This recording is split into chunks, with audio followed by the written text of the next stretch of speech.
Miten kahvi voi maksaa yli 4 euroa? Hävetkää. Otan tästä näitä ilmaistuotteita. Vittu, koska tää on niin sietämättömän kohtuutonta. Sä et näytä mitenkään syrjäytyneeltä etkä opiskelijalta, että älä täti valit.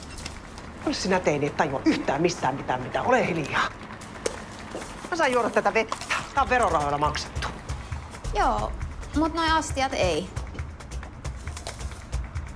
Ja servetit on maksaville asiakkaille. Ota nää kaikki.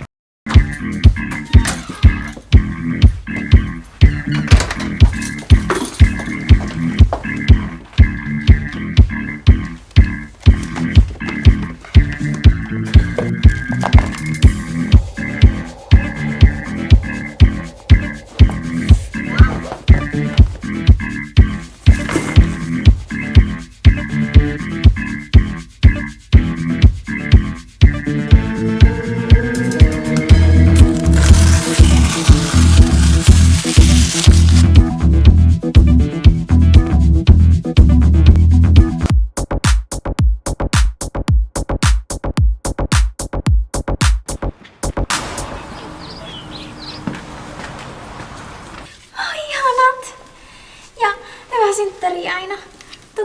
Voisiks mä nukkua sun luon pari yötä?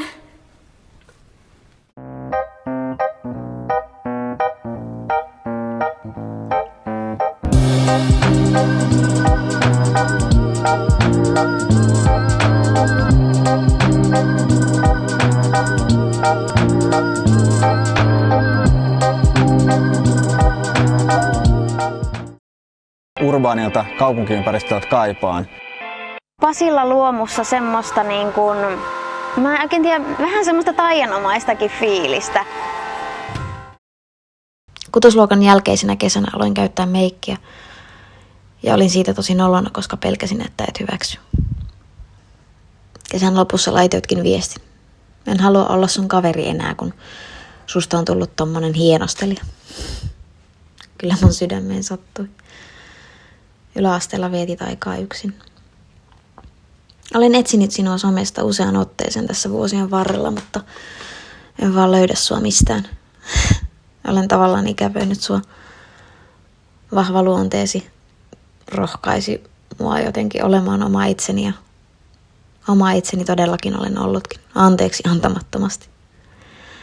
Ja vaikka olit niin jyrkkä monen asian suhteen, niin uskon, että olisimme voineet olla ystäviä. Jos meistä edes toinen olisi osannut antaa periksi.